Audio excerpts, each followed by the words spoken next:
Oh my God guys, wait lang! Kailangan nating pag-usapan to kasi talagang nagkakagulo ngayon ang buong pageant community. Sobrang trending sa social media kagabi, yung naganap na Miss Philippines Earth Coronation Night sa Bukidnon.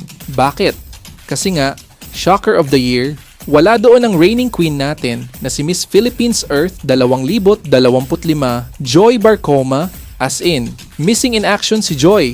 At hindi man lang siya nakapag-traditional farewell walk para i-turn over yung corona sa bagong nanalo na si Rina Andrea de los Santos.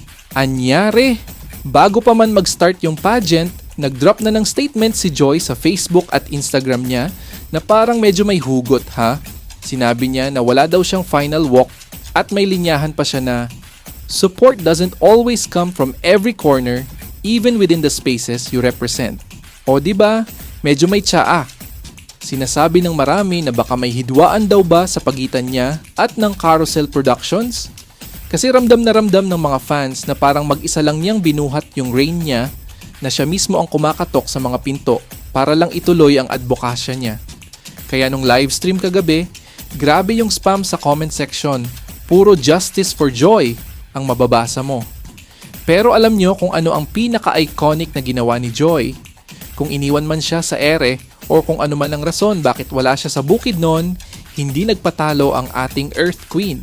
Habang ongoing yung coronation sa Bukidnon, nandoon si Joy sa Manila, partikular sa malaking Love Laban Pride Month celebration sa Quezon City.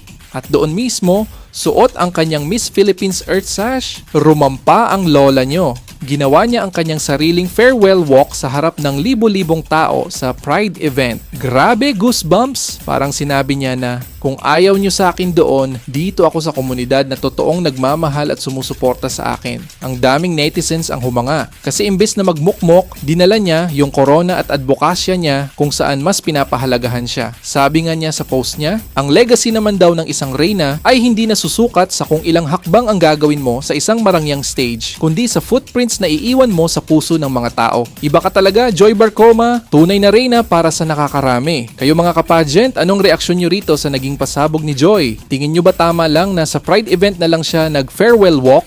I-comment nyo naman sa ibaba at pag-usapan natin yan. Diyan kalimutang mag-like at subscribe para laging updated sa chika.